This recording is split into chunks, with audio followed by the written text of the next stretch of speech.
ਵਾਹਿਗੁਰੂ ਜੀ ਕਾ ਖਾਲਸਾ ਵਾਹਿਗੁਰੂ ਜੀ ਕੀ ਫਤਿਹ। ਮੈਂ ਤੁਹਾਡੀ ਹੋਸਟ ਨੀਲਮ ਕੌਰ ਤੇ ਮੈਂ ਟੀਵੀ 84 ਦੇ ਸਾਰੇ ਦਰਸ਼ਕਾਂ ਤੇ ਸਰੋਤਿਆਂ ਦਾ ਹਾਰਦਿਕ ਸਵਾਗਤ ਕਰਦੀ ਹਾਂ ਪ੍ਰੋਗਰਾਮ ਸੱਚੋ ਸੱਚ ਵਿੱਚ, ਜਿਹੜੇ ਇਸ ਪ੍ਰੋਗਰਾਮ ਨਾਲ ਦੇਸ਼ਾਂ ਵਿਦੇਸ਼ਾਂ ਤੋਂ ਜੁੜ ਚੁੱਕੇ ਨੇ। ਖਾਲਸਾ ਅਫੇਅਰ ਸੈਂਟਰ ਦੇ ਸੰਚਾਲਕ ਡਾਕਟਰ ਅਮਰਜੀਤ ਸਿੰਘ ਜੀ ਰੋਜ਼ਾਨਾ ਹੀ ਤਰ੍ਹਾਂ ਸਟੂਡੀਓ ਵਿੱਚ ਮੇਰੇ ਨਾਲ ਸ਼ਾਮਲ ਨੇ। ਆਓ ਨਾ ਮਿਲ ਕੇ ਅੱਜ ਦੇ ਅਹਿਮ ਇਸ਼ੂਜ਼ ਉੱਪਰ ਗੱਲਬਾਤ ਕਰਦੇ ਹਾਂ।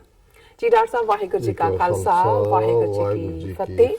ਜੀ ਡਾਕਟਰ ਸਾਹਿਬ ਜੀ ਆਨੂੰ ਪ੍ਰੋਗਰਾਮ ਸੱਚੋ ਸੱਚ ਵਿੱਚ ਬਹੁਤ ਸ਼ੁਕਰੀਆ। ਜੀ ਡਾਕਟਰ ਸਾਹਿਬ ਅੱਜ 21 ਫਰਵਰੀ 2019 10 ਫੱਗਣ ਨਾਨਕਸ਼ਾਹੀ ਸੰਮਤ 550 ਦਾ ਦਿਨ ਹੈ। ਤੇ ਡਾਕਟਰ ਸਾਹਿਬ ਪ੍ਰੋਗਰਾਮ ਸ਼ੁਰੂ ਕਰਨ ਤੋਂ ਪਹਿਲਾਂ ਅਸੀਂ ਦਰਸ਼ਕਾਂ ਤੇ ਸਰੋਤਿਆਂ ਨੂੰ ਹਮੇਸ਼ਾ ਤਰ੍ਹਾਂ ਦੱਸੀਏ ਵਿਊਅਰਸ, ਜੇ ਤੁਸੀਂ ਹੱਕ ਸੱਚ ਇਨਸਾਫ ਤੇ ਪੈਰਾ ਦਿੰਦਾ ਇੱਕੋ ਇੱਕ ਚੈਨਲ ਟੀਵੀ 84 ਨੂੰ ਦੇਖਣਾ ਚਾਹੁੰਦੇ ਹੋ ਤਾਂ ਤੁਸੀਂ ਦੇਖ ਸਕਦੇ ਹੋ spectrum cable, RCN cable, Bell5 cable in Canada, roku, ਜਾਦੂ ਬਾਕਸ, ਸ਼ਾਵਾ, ਫੇਸਬੁੱਕ, ਟੀਵੀ 84 ਦੀ ਐਪ ਰਾਹੀਂ ਆਨਲਾਈਨ ਸਟ੍ਰੀਮਿੰਗ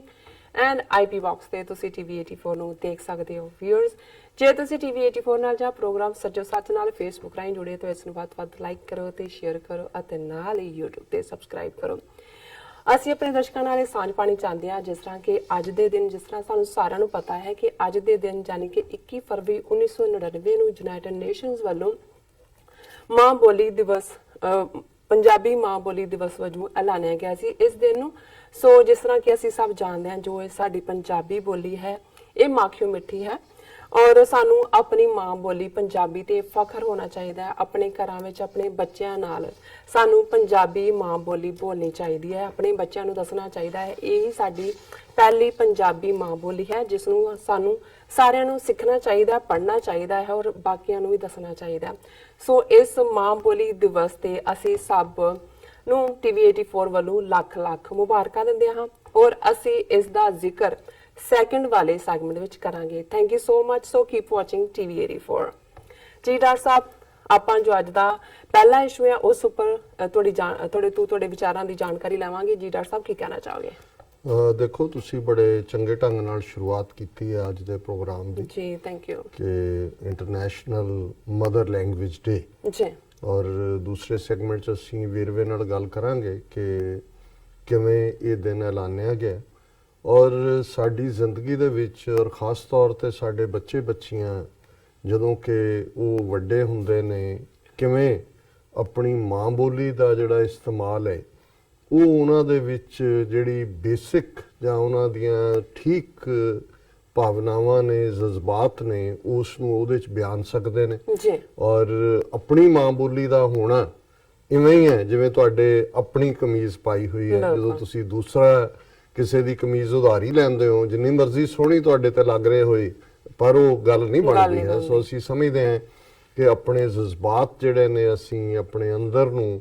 ਜਦੋਂ ਅਸੀਂ ਖੁਸ਼ ਹੁੰਦੇ ਹਾਂ ਜਾਂ ਜਦੋਂ ਅਸੀਂ ਉਦਾਸ ਹੁੰਦੇ ਹਾਂ ਜਾਂ ਜਿਸ ਬੋਲੀ ਦੇ ਵਿੱਚ ਬੱਚਾ ਬੱਚੀ ਰੋਂਦੇ ਆ, ਆਪਣੀ ਮਾਂ ਨੂੰ ਯਾਦ ਕਰਦੇ।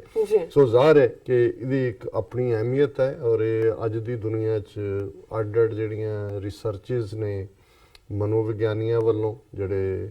ਸਾਈਕੋਲੋਜੀ ਦੇ ਮਾਹਰ ਨੇ ਔਰ ਦੂਸਰੇ ਫੀਲਡਸ ਦੇ, ਉਹਨਾਂ ਨੇ ਵੀ ਇਹੀ ਸਿੱਟਾ ਕੱਢਿਆ।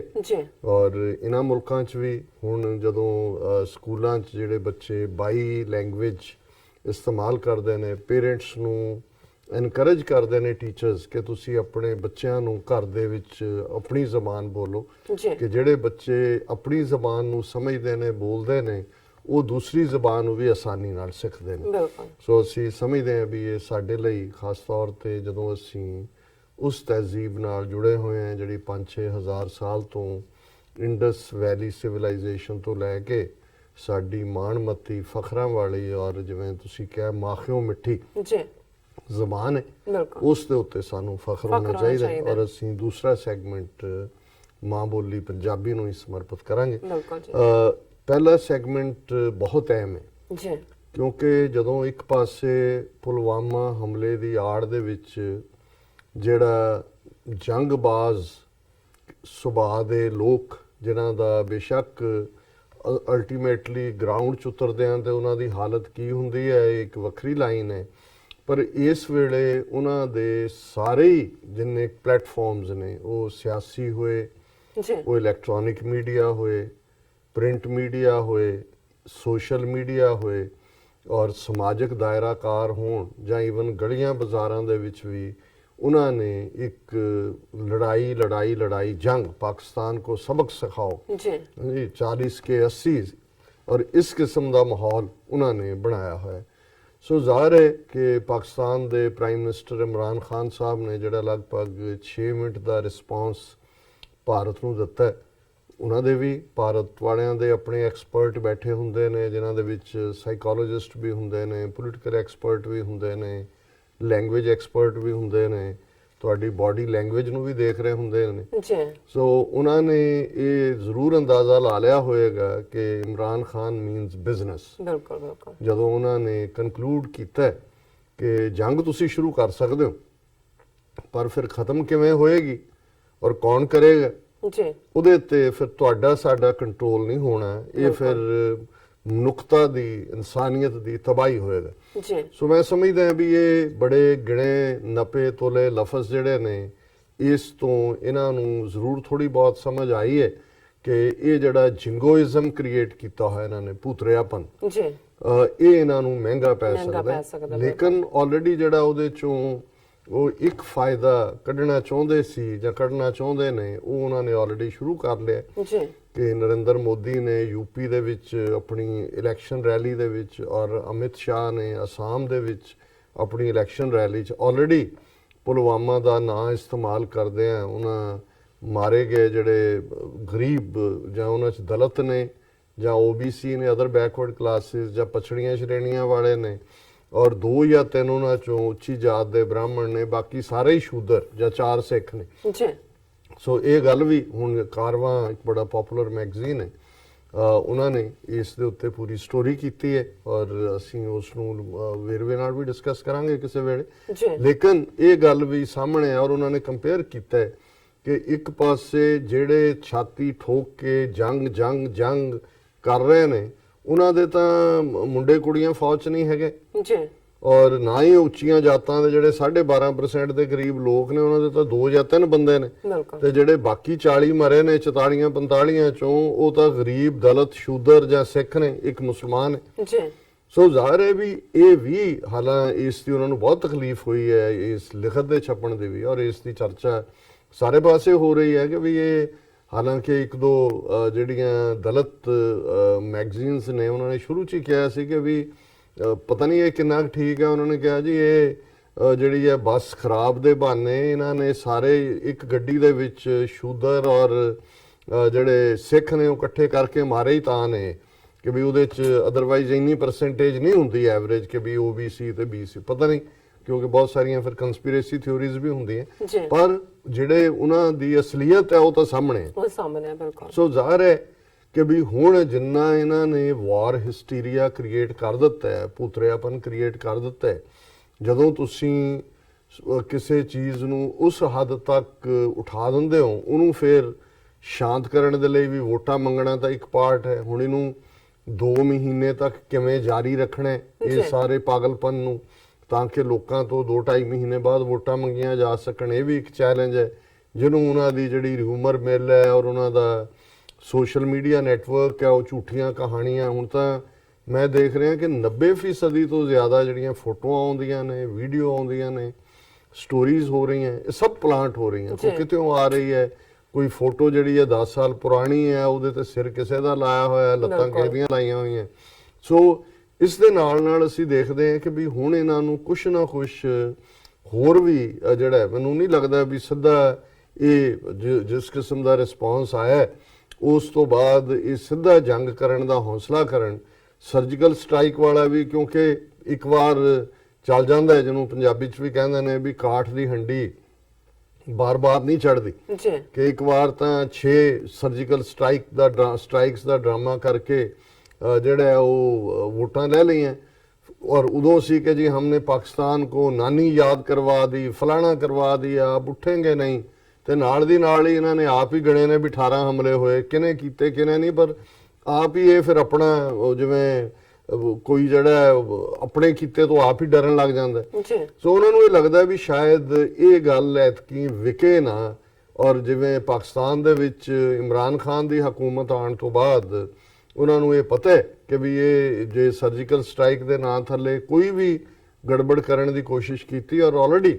ਜਿਹੜੀ ਉਹਨਾਂ ਦੀ ਪਾਕਿਸਤਾਨ ਦੇ ਵਿੱਚ ਜਿਵੇਂ ਹੋਇਆ, ਉਹਨਾਂ ਦੇ ਕੋਰ ਕਮਾਂਡਰਸ ਦੀ ਮੀਟਿੰਗ ਔਰ ਜਨਰਲ ਲੈਵਲ ਤੇ ਜਾਂ ਦੂਜੇ ਉਹਨਾਂ ਨੇ ਹਾਈ ਅਲਰਟ ਜਾਰੀ ਕਰ ਦਿੱਤਾ ਹੈ। ਉਹਨਾਂ ਨੇ ਕਿਹਾ ਵੀ ਕੋਈ ਨੌਨਸੈਂਸ ਟੋਲਰੇਟ ਨਹੀਂ ਕਰਨੀ, ਜੋ ਹੋਣਾ ਹੈ ਫਿਰ ਦੇਖਿਆ ਜਾਏਗਾ। ਬਿਲਕੁਲ। ਔਰ ਇਸ ਸਾਰੇ ਮਾਹੌਲ ਦੇ ਵਿੱਚ ਉਹਨਾਂ ਨੂੰ ਲੱਗਾ ਕਿ ਵੀ ਇਹ ਜਿਹੜਾ ਮਹਿੰਗਾ ਵੀ ਪੈ ਸਕਦਾ ਹੈ, ਅਲਟੀਮੇਟਲੀ ਹੈ ਤਾਂ ਕੋਵਿਡ ਨੇ ਬੇਸਿਕਲੀ,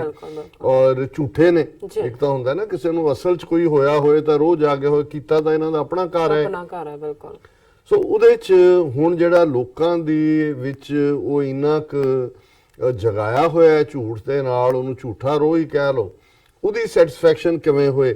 ਔਰ ਇੱਕ ਪਾਰਟ ਜਿਹੜਾ ਇਹ ਨਹੀਂ ਹੈ ਵੀ ਇਹ ਗੱਲ ਜਿਹੜੀ ਉਹਨਾਂ ਦੇ ਮਿਨਿਸਟਰ ਗਡਕਰੀ ਨੇ ਕਹੀ ਜਾਂ ਆਲਰੇਡੀ ਹੁਣ ਉਹਨਾਂ ਦੇ ਬਾਕੀ ਬੱਚੇ ਜਮੂਰੇ ਵੀ ਕਰਨਗੇ,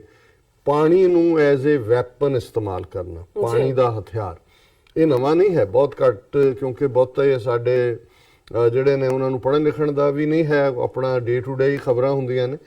ਲੇਕਿਨ ਸਭ ਤੋਂ ਪਹਿਲਾਂ ਜਿਹੜਾ ਈਵਨ ਕਸ਼ਮੀਰ ਇਸ਼ੂ ਤੋਂ ਵੀ ਪਹਿਲਾਂ ਜਿਹੜਾ ਭਾਰਤ ਔਰ ਪਾਕਿਸਤਾਨ ਦੇ ਵਿੱਚ ਇੱਕ ਟਕਰਾਅ ਦਾ ਵੱਡਾ ਕਾਰਨ ਬਣਿਆ ਸੀ ਔਰ ਆਲਮੋਸਟ ਜੰਗ ਦੇ ਚਾਂਸ ਬਣ ਗਏ ਸੀ,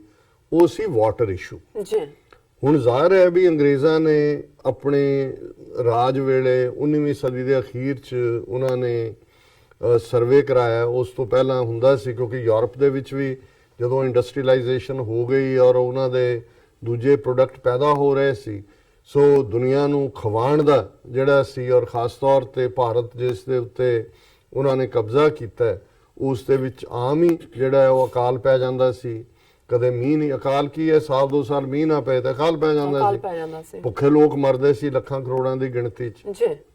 ਵੈਸੇ ਵੀ ਅੰਗਰੇਜ਼ਾਂ ਨੂੰ ਜੇ ਉਹਨਾਂ ਨੇ ਉਸ ਚੋਂ ਆਪਣਾ ਵਪਾਰ ਔਰ ਦੂਸਰਾ ਕੱਢਣਾ ਸੀ ਤਾਂ ਕੁਛ ਨਾ ਕੁਛ ਜਿਹੜਾ ਐਗਰੀਕਲਚਰ ਬੇਸ ਉਹਨਾਂ ਨੂੰ ਕਰਨ ਦੀ ਲੋੜ ਸੀ। ਸੋ ਉਹਨਾਂ ਨੇ ਇੰਟੈਂਸਿਵ ਸਰਵੇ ਖਾਸ ਤੌਰ ਤੇ ਪੰਜਾਬ ਦਾ ਜਿਹੜਾ ਅੱਜ ਵੱਡਾ ਹਿੱਸਾ ਲੈਂਦੇ ਪੰਜਾਬ ਦੇ ਵਿੱਚ ਆ ਉਹ ਕਰਵਾਇਆ, ਔਰ ਉਸ ਚੋਂ 19ਵੀਂ ਸਦੀ ਦੇ ਅਖੀਰ 'ਚ ਜਿਹੜਾ ਕਨਾਲ ਸਿਸਟਮ ਹੈ, ਨਹਿਰੀ ਸਿਸਟਮ,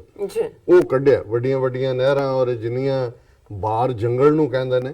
ਔਰ ਇਹ ਜਿੰਨੇ ਉਹ ਜਿਹੜਾ ਸਾਰਾ ਬਾਰ ਦੇ ਇਲਾਕੇ ਸੀ, ਕੋਈ ਨੀਲੀ ਬਾਰ, ਕੋਈ ਸੰਦਲ ਬਾਰ, ਕੋਈ ਦੂਸਰੇ, ਜਿਸ ਤੋਂ ਬਾਅਦ ਚ ਲਾਇਲਪੁਰ ਔਰ ਮਿੰਟਗੁਮਰੀ ਔਰ ਇਹ ਸਾਰੇ ਜਿਹੜੇ ਨੇ ਇਹ ਸਾਰੇ ਜ਼ਿਲ੍ਹੇ ਔਰ ਇਸ ਦੇ ਨਾਲ ਲੱਗਦੀ ਜਿਹੜੀ ਹੈ ਸਾਰੀ ਪ੍ਰੋਡਿਊਸ ਸ਼ੁਰੂ ਹੋਈ। ਇਹ ਉਸ ਪੀਰੀਅਡ ਚ ਜੰਗਲ ਕੱਟ ਕੇ ਔਰ ਇਧਰਲੇ ਉਹਨਾਂ ਨੇ ਇਹ ਦੇਖਦੇ ਹੋਏ ਵੀ ਖੇਤੀਬਾੜੀ ਕਿਹੜੇ ਲੋਕ ਚੰਗੀ ਤਰ੍ਹਾਂ ਕਰ ਸਕਦੇ ਨੇ, ਉਹਨਾਂ ਨੂੰ ਮੁਫਤ ਜ਼ਮੀਨਾਂ ਵੀ ਦਿੱਤੀਆਂ, ਕਈਆਂ ਨੂੰ ਮਿੱਟੀ ਦੇ ਭਾਅ ਦਿੱਤੀਆਂ, ਉਹਨਾਂ ਦਾ ਸੀ ਵੀ ਇਹਨੂੰ ਡਿਵੈਲਪ ਕਰੋ। ਔਰ ਉਸ ਵੇਲੇ ਦਾ ਦੁਨੀਆ ਦਾ ਸਭ ਤੋਂ ਵੱਡਾ ਕੈਨਾਲ ਸਿਸਟਮ ਜਿਹੜਾ ਉਹਨਾਂ ਨੇ ਕ੍ਰੀਏਟ ਕੀਤਾ, ਨਹਿਰੀ ਸਿਸਟਮ। ਔਰ ਉਸ ਦੇ ਥੱਲੇ ਫਿਰ ਅਸੀਂ ਦੇਖਦੇ ਕਿ ਵੀ ਬਹੁਤ ਪ੍ਰੋਗਰੈਸ ਵੀ ਹੋਈ ਔਰ ਇੰਨਾ ਪ੍ਰੋਡਿਊਸ ਹੋਇਆ। ਸਾਡੇ ਬਜ਼ੁਰਗ ਦੱਸਦੇ ਹੁੰਦੇ ਸੀ ਕਿ ਇੰਟਰਨੈਸ਼ਨਲ ਮਾਰਕੀਟ ਦੇ ਵਿੱਚ ਕਣਕ ਦਾ ਭਾਅ ਉਦੋਂ ਰੱਖਿਆ ਜਾਂਦਾ ਸੀ ਜਦੋਂ ਪੰਜਾਬ ਦਾ ਜਿਹੜਾ ਪ੍ਰੋਡਿਊਸ ਹੈ ਉਹ ਮਾਰਕੀਟ ਦੇ ਵਿੱਚ ਆਉਂਦਾ ਸੀ। ਸੋ ਜ਼ਾਹਿਰ ਹੈ ਕਿ ਉਸ ਪੀਰੀਅਡ ਫਿਰ ਅੰਗਰੇਜ਼ਾਂ ਨੇ ਥੋੜੀ ਉਹਨਾਂ ਨੂੰ ਲੱਗਾ ਕਿ ਵੀ ਇਹ ਹੁਣ ਬਹੁਤ ਮਿਹਨਤ ਕੀਤੀ, ਲੋਕਾਂ ਨੇ ਜਾ ਕੇ ਜੰਗਲ ਕੱਟੇ, ਜਿਹੜੇ ਬਾਹਰ ਦੇ ਰਹਿਣ ਵਾਲੇ ਉਹਨਾਂ ਦੇ ਮੂਲ ਨਿਵਾਸੀ ਸੀ ਉਹਨਾਂ ਦੇ ਨਾਲ ਲੜਨਾ ਵੀ ਪਿਆ ਔਰ ਹੋਰ ਬਹੁਤ ਸਾਰੀਆਂ ਬਿਮਾਰੀਆਂ ਕਈ ਕੁਝ। ਉਸ ਨੂੰ ਬਾਅਦ ਜਦੋਂ ਐਨ ਆਬਾਦ ਹੋ ਗਈਆਂ ਜ਼ਮੀਨਾਂ, ਅੰਗਰੇਜ਼ਾਂ ਨੇ ਕਿਹਾ ਜੀ ਉਹ ਜਿਹੜਾ ਇਹ ਉਹਦੇ ਤੇ ਉਹਨਾਂ ਨੇ ਮਾਲੀਆ ਬਹੁਤ ਵਧਾ ਦਿੱਤਾ, ਕੈਨਾਲ ਟੈਕਸ ਲਾ ਦਿੱਤਾ। ਔਰ ਇਹ ਪੀਰੀਅਡ ਸੀ 20ਵੀਂ ਸਦੀ ਦੇ ਸ਼ੁਰੂਆਤ ਦਾ, ਜਦੋਂ ਕਿ ਇਹ ਸਾਰੇ ਪੰਜਾਬ ਦੇ ਵਿੱਚ ਇੱਕ ਲਹਿਰ ਸ਼ੁਰੂ ਹੋਈ, ਪਗੜੀ ਸੰਭਾਲ ਜੱਟਾ। ਹੁਣ ਇਹ ਕੋਈ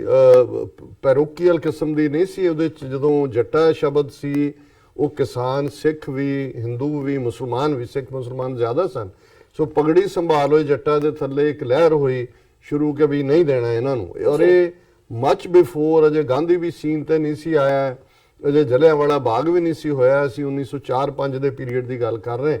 ਔਰ ਇਸ ਨੇ ਇੱਕ ਬੜੀ ਜਿਹੜੀ ਹੈ ਖਲਬਲੀ ਮਚਾਈ ਬ੍ਰਿਟਿਸ਼ ਸਾਮਰਾਜ। ਔਰ ਇਸ ਲਹਿਰ ਨੂੰ ਖੜੇ ਕਰਨ ਵਾਲੇ ਸ਼ਹੀਦ ਭਗਤ ਸਿੰਘ ਜਿਹੜੇ ਬਾਅਦ ਚ ਹੋਏ, ਉਹਨਾਂ ਦੇ ਚਾਚਾ ਅਜੀਤ ਸਿੰਘ ਔਰ ਇਹ ਸਾਰੇ, ਸੋ ਅੰਗਰੇਜ਼ਾਂ ਨੂੰ ਵਾਪਸ ਲੈਣਾ ਪਿਆ ਸੀ। ਮੈਂ ਪਾਸਿੰਗ ਰੈਫਰੈਂਸ 'ਚ ਗੱਲ ਕਰ ਰਹੇ। ਔਰ 47 ਦੀ ਵੰਡ ਵੇਲੇ ਜਦੋਂ ਅਸੀਂ ਦੇਖਦੇ ਹਾਂ ਕਿ 2 ਜ਼ਿਲ੍ਹੇ ਫਿਰੋਜ਼ਪੁਰ ਔਰ ਗੁਰਦਾਸਪੁਰ ਇਨੀਸ਼ੀਅਲੀ ਜਿਹੜਾ ਰੈੱਡ ਕਲਿਫ ਲਾਈਨ ਸੀ ਉਹਦੇ ਥੱਲੇ ਪਾਕਿਸਤਾਨ ਨੂੰ ਦਿੱਤੇ ਗਏ। ਹੁਣ ਉਹਦੇ ਵਿੱਚ ਪਾਕਿਸਤਾਨ ਦੀ ਉਹਦੀ ਹੋਰ ਵੀ ਅਹਿਮੀਅਤ ਸੀ, ਇਹੀ ਨਹੀਂ ਕਿ ਟੈਰੀਟਰੀ ਸੀ। ਹੁਣ ਜਿਹੜਾ ਰਾਵੀ ਦਰਿਆ ਦੇ ਉੱਤੇ ਹੈਡਵਰਕਸ ਮਾਧੋਪੁਰ ਉਹ ਗੁਰਦਾਸਪੁਰ ਦਾ ਹਿੱਸਾ ਸੀ, ਔਰ ਜਿਹੜੇ ਸਤਲੁਜ ਦੇ ਉੱਤੇ ਹੈਡਵਰਕਸ ਫਿਰੋਜ਼ਪੁਰ ਉਹ ਜ਼ਾਹਰ ਹੈ ਕਿ ਵੀ ਹੈਡਵਰਕਸ ਫਿਰੋਜ਼ਪੁਰ ਦੇ ਵਿੱਚ ਸਨ ਔਰ ਮਾਧੋਪੁਰ 'ਚ ਸਨ, ਔਰ ਇਹ ਦੋਨੋਂ ਹੀ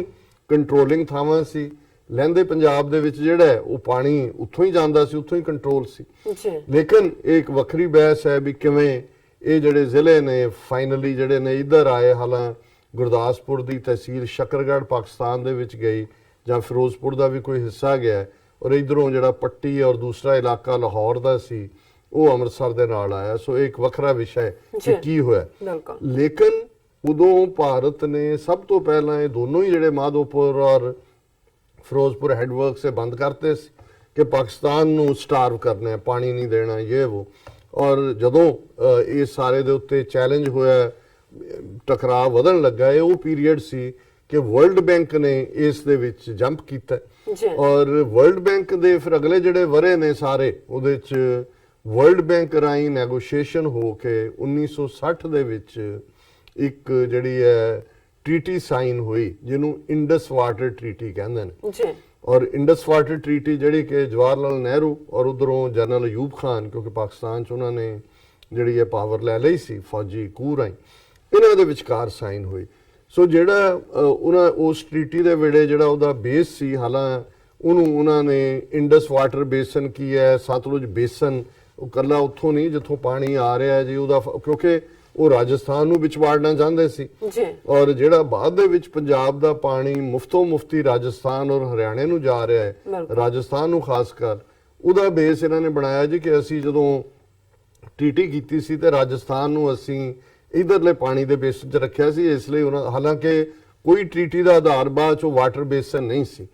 ਲੇਕਿਨ ਇਹਦਾ ਜਿਹੜੀ ਮੂਲ ਸਪਿਰਿਟ ਸੀ ਇੰਡਸ ਵਾਟਰ ਟ੍ਰੀਟੀ ਦੀ, ਜਿਸ ਦੇ ਥੱਲੇ 3 ਦਰਿਆ ਜਿਹੜੇ ਨੇ ਜਿਨ੍ਹਾਂ ਦੇ ਵਿੱਚ ਇੰਡਸ,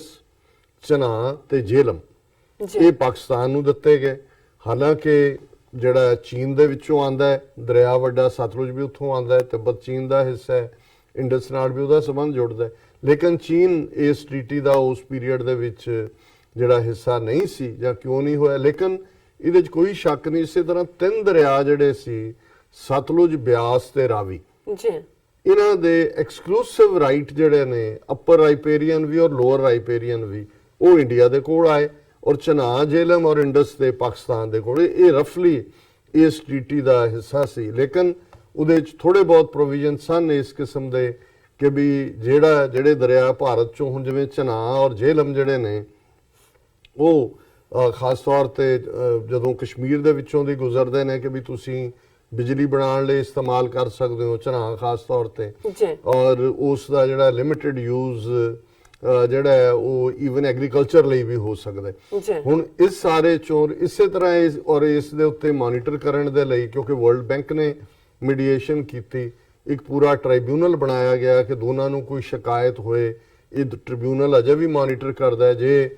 ਭਾਰਤ ਨੇ ਇਸ ਟ੍ਰੀਟੀ ਦੇ ਥੱਲੇ ਮਿਸਯੂਜ਼ ਕਰਕੇ ਪੁਲਵਾਮਾ ਜਾਂ ਬਗਲਿਆਰ ਜਾਂ ਦੂਜੇ ਡੈਮ ਬਣਾਉਣ ਦੀ ਕੋਸ਼ਿਸ਼ ਕੀਤੀ,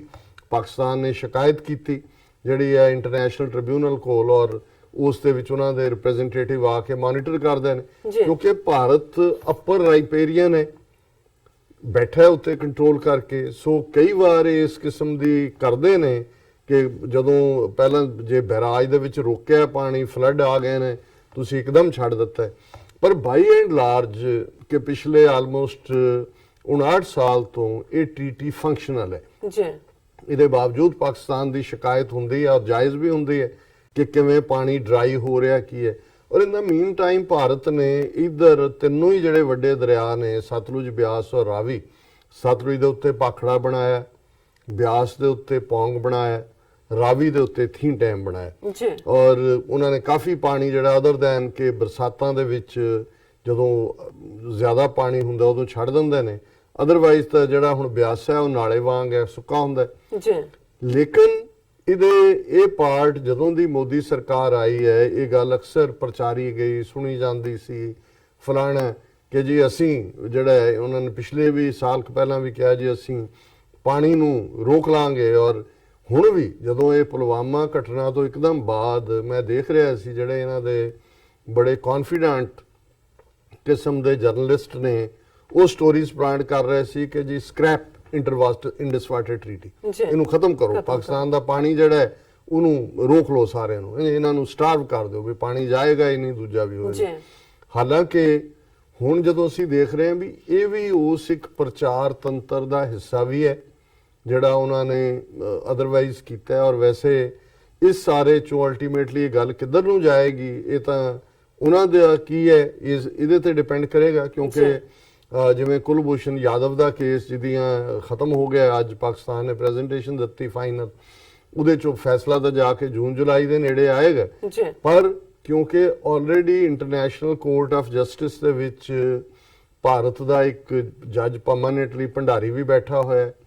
ਉਹਨਾਂ ਦਾ ਜਿਹੜਾ ਸਾਰਾ ਮਾਹੌਲ ਉੱਥੇ ਹੈ ਉਹ ਪ੍ਰੋ ਇੰਡੀਆ ਹੈ। ਉਹਦੇ 'ਚ ਗਾਂਧੀ ਦਾ ਬੁੱਤ ਵੀ ਲੱਗਾ ਹੋਇਆ ਹੈ, ਨਹਿਰੂ ਦਾ ਵੀ ਲੱਗਾ ਹੋਇਆ ਹੈ। ਸੋ ਜ਼ਾਹਰ ਹੈ ਵੀ ਡਿਸੀਜਨ ਮੇਕਿੰਗ ਨੂੰ ਜਿਹੜੀਆਂ ਇੰਟਰਨੈਸ਼ਨਲ ਫੋਰਮਸ ਨੇ ਉਹ ਭਾਵੇਂ ਹੁਣ ਪਾਣੀ ਦੇ ਹਵਾਲੇ ਨਾਲ ਹੋਣ, ਜਸਟਿਸ ਦੇ ਹਵਾਲੇ ਨਾਲ ਹੋਣ, ਉਹਨਾਂ 'ਚ ਭਾਰਤ ਦਾ ਕਾਫੀ ਇਨਫਲੂਐਂਸ ਹੈ। ਔਰ ਅੱਜ ਹੀ ਕਿਸੇ ਨੇ ਸਾਨੂੰ ਪੁੱਛਿਆ ਵੀ ਕਿ ਜੀ ਉਹਦੀ ਕੀ ਆਊਟਕਮ ਹੋਏਗੀ ਕੁਲਭੂਸ਼ਣ ਯਾਦਵ ਦੀ। ਮੈਂ ਕਿਹਾ ਜੀ ਗਲਤੀ ਤਾਂ ਸਭ ਤੋਂ ਵੱਡੀ ਇਹ ਹੈ ਕਿ ਵੀ 2017 ਦੇ ਵਿੱਚ ਜਦੋਂ ਇਹ ਕੇਸ ਹੋਇਆ, ਪਾਕਿਸਤਾਨ ਦੀ ਕੋਈ ਜ਼ਰੂਰਤ ਨਹੀਂ ਸੀ ਕਿ ਵੀ ਉਹ ਉਹਦੇ ਡਿਕਟੇਟ ਨੂੰ ਮੰਨਦਾ, ਕਿਉਂਕਿ ਹੁਣ ਜਦੋਂ ਤੁਸੀਂ ਵਿਆਨਾ ਟੀਟੀ ਨੂੰ ਕੋਟ ਕਰ ਰਿਹਾ ਇੰਡੀਆ, ਹਿਊਮਨ ਰਾਈਟਸ ਦੀ ਗੱਲ ਕਰ ਰਿਹਾ ਹੈ, ਕਾਉਂਸਲਰ ਐਕਸੈਸ ਜੀ ਕਾਉਂਸਲਰ ਨੂੰ ਨਹੀਂ ਮਿਲਣ ਦਿੱਤਾ। ਵਿਆਨਾ ਕਨਵੈਨਸ਼ਨ ਸਪਾਈਸ ਦੇ ਉੱਤੇ ਤਾਂ ਨਹੀਂ ਹੈ, ਜਸੂਸਾਂ ਲਈ ਨਹੀਂ ਹੈ, ਉਹ ਤਾਂ ਆਲਰੇਡੀ ਮਿਲਟਰੀ ਕੋਡਸ ਦੂਜੇ ਤੀਜੇ ਹੁੰਦੇ ਨੇ। ਪਰ ਪਾਕਿਸਤਾਨ ਦੀ ਦਿਖਾਈ ਜਿਹੜੀ ਕਮਜ਼ੋਰੀ ਹੈ ਉਹਦਾ ਨਤੀਜਾ ਹੈ ਕਿ ਅੱਜ ਭਾਰਤ ਉਹਦੇ ਚੋਂ ਪਬਲਿਸਿਟੀ ਵੀ ਕੱਢ ਰਿਹਾ। ਔਰ ਇਹ ਜਿਹੜਾ ਪੁਲਵਾਮਾ CRPF ਦੇ ਉੱਤੇ ਅਟੈਕ, ਇਹਦੇ ਨਾਲ ਕੋਇਨਸਾਈਡ ਕਰਨਾ, ਔਰ ਜਿਸ ਅੰਦਾਜ਼ ਦੇ ਵਿੱਚ ਉਹ ਇਸ ਕਿਸਮ ਦੇ ਜਿਹੜੇ ਹੁਣ ਇੰਟਰਨੈਸ਼ਨਲ ਫੋਰਮਸ ਨੇ ਉਹਨਾਂ ਨੂੰ ਆਪਣਾ ਝੂਠ ਵੇਚਣ ਲਈ ਔਰ ਆਪਣੀ ਦਹਿਸ਼ਤਗਰਦੀ ਲੁਕਾਉਣ ਲਈ ਵਰਤ ਰਹੇ ਨੇ। ਸੋ ਅਸੀਂ ਇਹ ਸਮਝਦੇ ਹਾਂ ਕਿ ਵੀ ਇਸ ਵੇਲੇ ਜੇ ਭਾਰਤ, ਪਹਿਲਾਂ ਤਾਂ ਦੋ ਆਪਸ਼ਨਸ ਨੇ, ਹਾਲਾਂਕਿ ਗਡਕਰੀ ਜਿਹਨੇ ਬਿਆਨ ਦਿੱਤਾ ਹੈ ਉਹਨੇ ਬਾਅਦ ਚ ਅਮੈਂਡ ਕਰਨ ਦੀ ਕੋਸ਼ਿਸ਼ ਕੀਤੀ। ਪਹਿਲਾਂ ਤਾਂ ਉਹਨੇ ਕਿਹਾ ਜੀ ਅਸੀਂ ਪਾਕਿਸਤਾਨ ਦਾ ਪਾਣੀ ਬੰਦ ਕਰ ਰਹੇ ਹਾਂ, ਔਰ ਇਸ ਦੇ ਉੱਤੇ ਹੀ ਜਿਹੜੀਆਂ ਸਟੋਰੀਜ਼ ਵੀ ਆਈਆਂ ਕਿ ਪਾਕਿਸਤਾਨ ਨੂੰ ਜਾਣ ਵਾਲੀਆਂ ਨਦੀਆਂ ਦਾ ਪਾਣੀ ਰੋਕੇਗਾ ਭਾਰਤ। ਫਿਰ ਆਈ ਜੀ will stop river water from flowing into Pakistan, Gadkari. ਸੋ ਜ਼ਾਹਰ ਹੈ ਕਿ ਪਹਿਲੀ ਸਟੇਜ ਤਾਂ ਇਹ ਹੋਇਆ ਕਿ ਵੀ ਜਿਹੜਾ ਚੱਲ ਰਿਹਾ ਕਿ ਜੀ ਸਕ੍ਰੈਪ ਕਰੋ ਇਸ ਟ੍ਰੀਟੀ ਨੂੰ, ਉਹ ਇਹ ਉਧਰ ਵੱਲ ਤੁਰ ਪਏ ਨੇ। ਫਿਰ ਉਹਨਾਂ ਨੇ ਦੇਖਿਆ ਜਾਂ ਕੀ ਹੋਇਆ, ਉਹਨਾਂ ਨੇ ਕਿਹਾ ਜੀ ਨਹੀਂ ਇਹ ਜਿਹੜੇ ਦਰਿਆ ਸਤਲੁਜ, ਬਿਆਸ ਤੇ ਰਾਵੀ,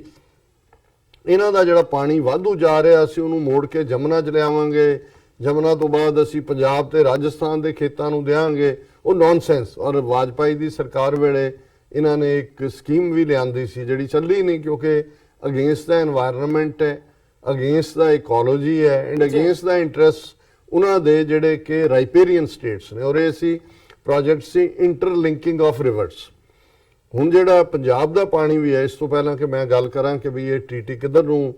ਕੀ ਦੇ ਫਿਰ ਰੁਖ ਹੋਣਗੇ,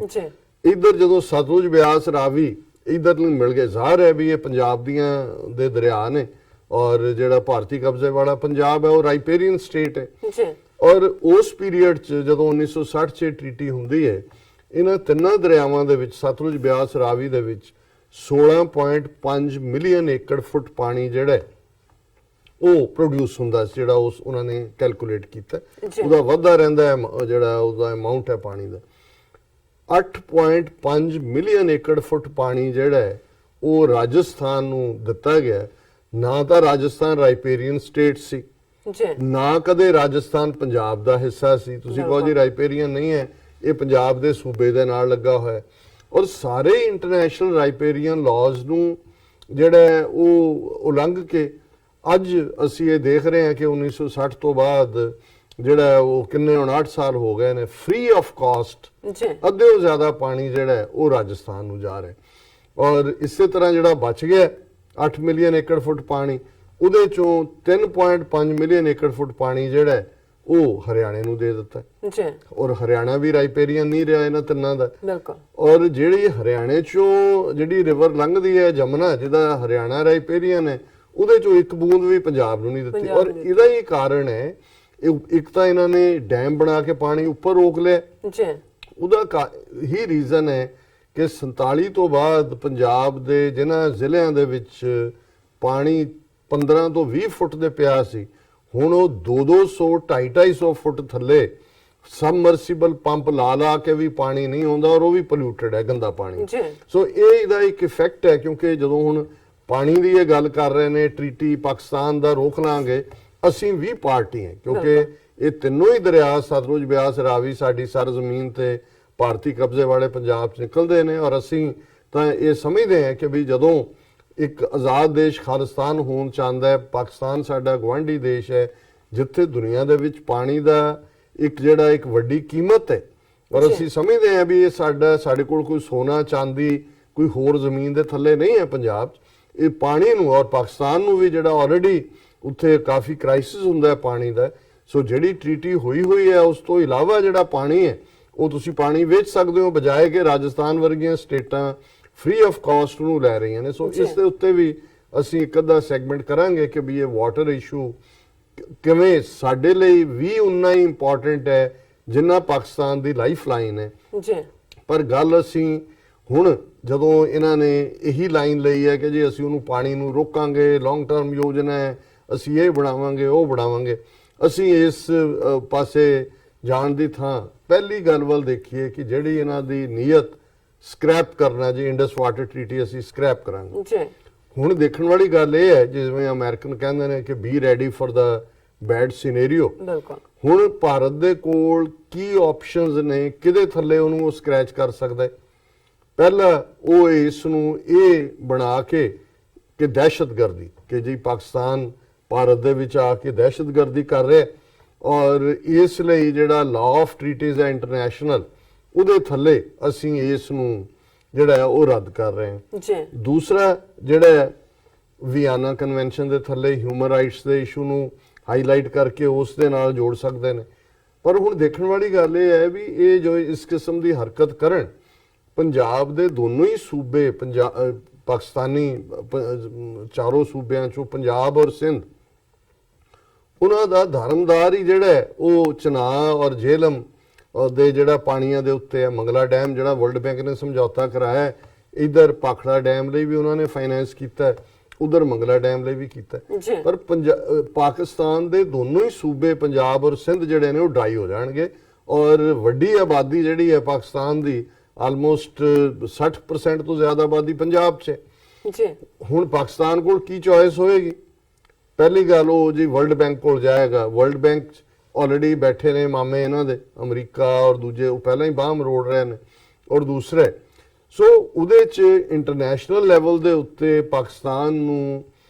ਜਿਹੜਾ ਹੈ ਉਹ ਕੋਈ ਬਹੁਤੀ ਨਿਆਂ ਦੀ ਜਾਂ ਇਨਸਾਫ ਦੀ ਆਸ ਨਹੀਂ ਹੋਏਗੀ ਔਰ ਅਸੀਂ ਇਹ ਸਮਝਦੇ ਹਾਂ ਕਿ ਵੀ ਇੱਕ ਪਾਸੇ ਤਾਂ ਲੈ ਦੇ ਕੇ ਲਾਈਨ ਆਫ ਕੰਟਰੋਲ ਦੇ ਉੱਤੇ ਕੀ ਹੋ ਰਿਹਾ ਹੈ ਐਲਓਸੀ ਤੇ ਕੀ ਹੁੰਦਾ ਹੈ ਮਰ ਗਏ ਇਧਰਲੇ ਗੋਲੀਆਂ ਉਧਰ ਚਲੀਆਂ ਇਹ ਸਭ ਤੋਂ ਖਤਰਨਾਕ ਹੋਏਗਾ ਜੇ ਭਾਰਤ ਨੇ ਪਾਣੀ ਨੂੰ ਐਜ਼ ਅ ਵੈਪਨ ਇਸਤੇਮਾਲ ਕੀਤਾ ਪਾਕਿਸਤਾਨ ਕੋਲ ਵਾਰ ਤੇ ਜਾਣ ਤੋਂ ਬਿਨਾ ਕੋਈ ਚੋਇਸ ਨਹੀਂ ਹੋਏਗੀ ਹੁਣ ਤਾਂ ਇਹ ਹੋ ਰਿਹਾ ਨਾ ਜੀ ਵੀ ਮਿਨੀਮਮ ਹੋ ਜਾਏ ਸਰਜੀਕਲ ਸਟ੍ਰਾਈਕ ਹੋ ਜਾਏ ਪਾਕਿਸਤਾਨ ਐਕਟ ਕਰੇਗਾ ਰਿਐਕਟ ਕਰੇਗਾ ਨਹੀਂ ਕਰੇਗਾ ਤੇ ਜੇ ਸਮਝਦੇ ਨੇ ਕਿ ਪਾਕਿਸਤਾਨ ਨੂੰ ਚੋਕ ਕਰਕੇ ਪਾਣੀ ਦੇ ਮੁੱਦੇ ਤੇ ਫਿਰ ਇਹ ਜਿਹੜੀ ਗੱਲ ਹੈ ਕਿ ਵੀ ਫਿਰ ਇਹ ਨਹੀਂ ਹੈ ਕਿ ਵੀ ਹੁਣ ਤਾਂ ਹੁੰਦਾ ਨਾ ਜੀ ਇੰਡੀਆ ਵਾਰ ਸਟਾਰਟ ਕਰ ਸਕ ਫਿਰ ਇਹ ਹੋਏਗਾ ਕਿ ਪਾਕਿਸਤਾਨ ਦੀ ਆਪਣੀ ਸਰਵਾਈਵਲ ਇਸ ਗੱਲ ਤੇ ਡਿਪੈਂਡ ਕਰੇਗੀ ਕਿ ਉਹ ਇਹਨਾਂ ਦੇ ਡੈਮ ਪਹਿਲਾਂ ਉਡਾਏ ਪਾਖੜਾ ਉਡਾਏ ਦੂਜੇ ਉਡਾਏ ਤਾਂ ਕਿ ਪਾਣੀ ਜਿਹੜਾ ਪਾਕਿਸਤਾਨ ਨੂੰ ਮਿਲੇ ਔਰ ਜ਼ਾਹਰ ਹੈ ਕਿ ਫਿਰ ਇਸ ਕਿਸਮ ਦੇ ਮੁੱਦੇ ਤੇ ਕੀ ਹੋਏਗਾ ਔਰ ਜਦੋਂ ਤੁਸੀਂ ਇਹਨਾਂ ਦੀ ਨੀਅਤ ਦੇਖਦੇ ਹੋ ਮੈਂ ਹਮੇਸ਼ਾ ਹਿਸਟਰੀ 'ਚ ਵੀ ਲੁੱਕ ਕਰਦਾ ਹੈ ਮਾਈਥੋਲੋਜੀ ਨੂੰ ਵੀ ਦੇਖਦਾ ਜਦੋਂ ਤੁਸੀਂ ਇਹਨਾਂ ਦਾ ਰਿਗਵੇਦ ਔਰ ਦੂਸਰੇ ਦੇਖਦੇ ਹੋ ਕਿ ਇਹਨਾਂ ਨੇ water as a weapon use ਕੀਤਾ ਹੋਇਆ ਇਹਨਾਂ ਦਾ ਉਹ ਕਹਿਣਾ ਹੈ ਕਿ ਜੀ ਕਿਵੇਂ ਰਾਖਸ਼ਾਂ ਨੂੰ ਫੜ ਕੇ ਪਾਣੀ ਦੇ ਵਿੱਚ ਡੋਬਣਾ ਮਾਰਨਾ ਔਰ ਈਵਨ ਸਾਡੀ ਕੌਮ ਦੇ ਵੀ ਵੱਡੇ ਹਿੱਸੇ ਨੂੰ ਯਾਦ ਨਹੀਂ ਹੋਏਗਾ ਕਿ 1988 ਦੇ ਵਿੱਚ ਜਦੋਂ ਕਿ ਖਾਲਿਸਤਾਨ ਦੀ ਲਹਿਰ ਔਰ ਖਾਸ ਤੌਰ ਤੇ ਹਥਿਆਰਬੰਦ ਸੰਘਰਸ਼ ਜਾ ਰਿਹਾ ਸੀ ਅੱਗੇ ਵੱਲ ਔਰ ਉਸ ਪੀਰੀਅਡ ਦੇ ਵਿੱਚ ਜਿਹੜਾ ਮੀਂਹ ਪਏ ਲਗਾਤਾਰ 2-3 ਦਿਨ ਮੀਂਹ ਪੈਂਦੇ ਰਹੇ ਔਰ ਉਸੇ ਪੀਰੀਅਡ ਦੇ ਦੌਰਾਨ ਇਹਨਾਂ ਨੇ ਬਿਨਾਂ ਵਾਰਨਿੰਗ ਦਿੱਤੇ ਔਰ ਉਦੋਂ ਪਾਖੜਾ ਬਿਆਸ ਮੈਨੇਜਮੈਂਟ ਬੋਰਡ ਦਾ ਚੇਅਰਮੈਨ ਇੱਕ ਫੌਜ ਦਾ ਲੈਫਟੀਨੈਂਟ ਜਨਰਲ ਸੀ ਇਹਨਾਂ ਨੇ ਉਹਦੇ ਫਲੱਡ ਗੇਟ ਖੋਲ ਦਿੱਤੇ ਨਤੀਜੇ ਦੇ ਤੌਰ ਤੇ ਪੰਜਾਬ ਦੇ ਬਹੁਤ ਸਾਰੇ ਜ਼ਿਲ੍ਹਿਆਂ 'ਚ 8-8 10-10 ਫੁੱਟ ਪਾਣੀ ਆਇਆ ਉਸ ਪੀਰੀਅਡ 'ਚ 10,000 ਤੋਂ ਜ਼ਿਆਦਾ ਲੋਕ ਪੰਜਾਬ ਦੇ ਵਿੱਚ ਮਰੇ ਲੱਖਾਂ ਪਸ਼ੂ ਮਰੇ ਔਰ ਬਹੁਤ ਸਾਰਾ ਜਿਹੜਾ ਲੜਨ ਦੇ ਲਈ ਜਿਹੜਾ ਸਿੰਘਾਂ ਨੇ ਇਕੱਠਾ ਕੀਤਾ ਸੀ ਸਮਾਨ, ਉਹ ਜਿਹੜਾ ਸਾਰਾ ਰੁੜ ਗਿਆ, ਬਰਬਾਦ ਵੀ ਹੋਇਆ।